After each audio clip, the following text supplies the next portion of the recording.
पहला शब्दारंग है डॉक्टर आशा कुमारी द्वारा संवेदना में कथाकार सुदर्शन वशिष्ठ, जिसका प्रथम संस्करण 2024 में आया और जिसे पचौड़ी प्रकाशन गाजियाबाद में छापा।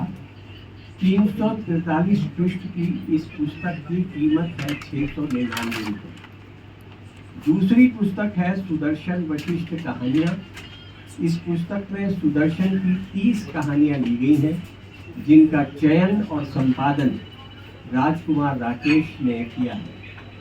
316 पृष्ठ की इस पुस्तक को आधार प्रकाशन पंचकूला ने छापा और इसका प्रथम पेपरबैक संस्करण भी 2024 में आया।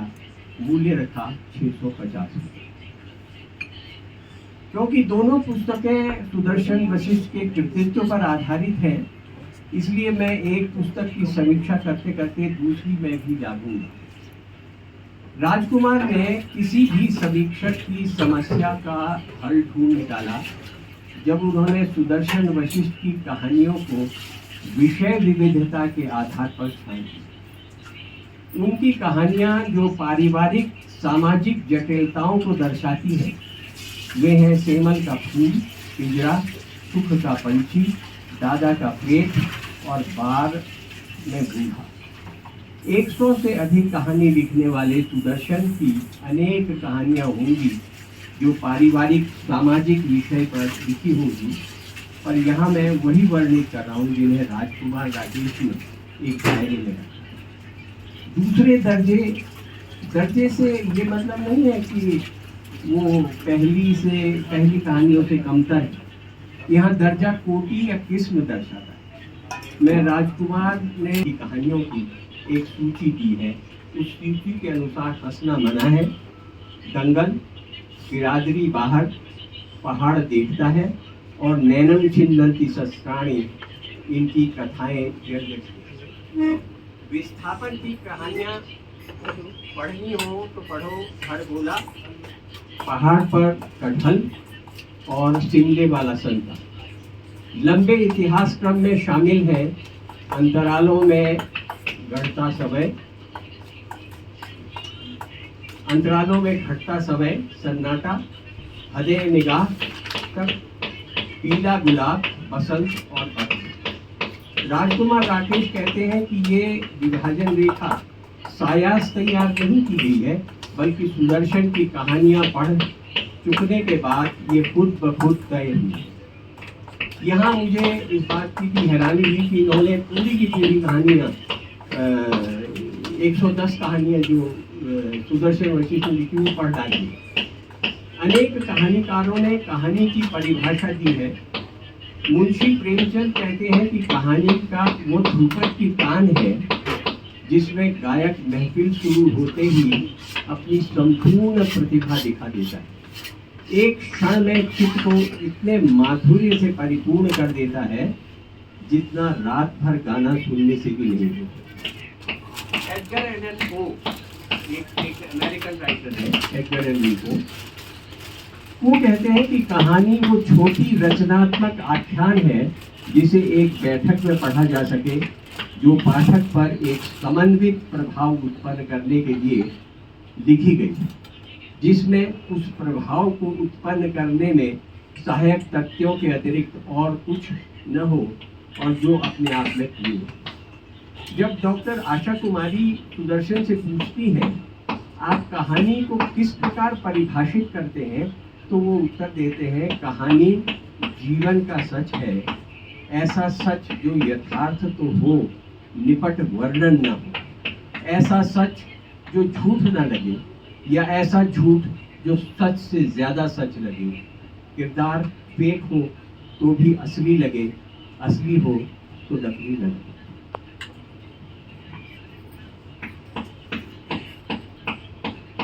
इस वाक्य को राजकुमार ने सुदर्शन वशिष्ठ कहानियां के संपादकीय में स्थान दिया है या संवेदना के कथाकार सुदर्शन वशिष्ठ के एक लेख आधार कथा चयन के लिए संपादकीय प्रस्तावना में चुपके से स्वीकारोक्ति की। मेरे सह अध्यक्ष सहगल जी अपनी दूसरी किताब की कविता दम में पहाड़ों की कहानियों पर कहते हैं वो सपना, वो दम तराशा हुआ पहाड़ी कहानियों के बीच इन हमारी आंखों से। दम की बात करूं तो मुझे सुदर्शन की अर्थश्री सचिवालय कथा में बहुत दम लगा। शायद इसलिए भी कि मैं भी सचिवालय का भुक्तभोगी हूँ। सुदर्शन कहते हैं सचिवालय का पंडा है बाबू, जो विधि विधान से फाइलों का संस्कार करवाता है। इस विधान में वो लाभ तो लेता ही है, वरना फाइलों की थैली खुल नहीं पाती। जगतार की मूंछों के बारे में सुदर्शन लिखते हैं कि उसे लगता था मूंछें शालीनता, शानो शौकत, रौब-दाब का प्रतीक होता। मेरी भी पहले मूंछें होती थी। मैंने जब नेपोलियन का रोल किया था मैन ऑफ डेस्टिनी में, तो मूंछें मैंने काट दी थी। तो मूंछें तो मैंने काट दी, लेकिन मैं अपने कद को उतना छोटा नहीं कर सका जितना नेपोलियन था, इसलिए मैंने उसका नाम ही बदल दिया, प्ले का नाम कर दिया था, मैंने जर्नल में दी थी। अभी मैं चंडीगढ़ में था, तो एक ने मुझसे कहा, सुदर्शन जी माफ करना, और भारती जी और कौन कौन है बगैर मूछ वाले, वो सब मुझे माफ करेंगे। उन्होंने कहा था कि मर्द बिन मूछ वो नहीं कुछ, ऐसा कहा था उसने। तो तब से मैंने मूछें रखनी शुरू कर दी।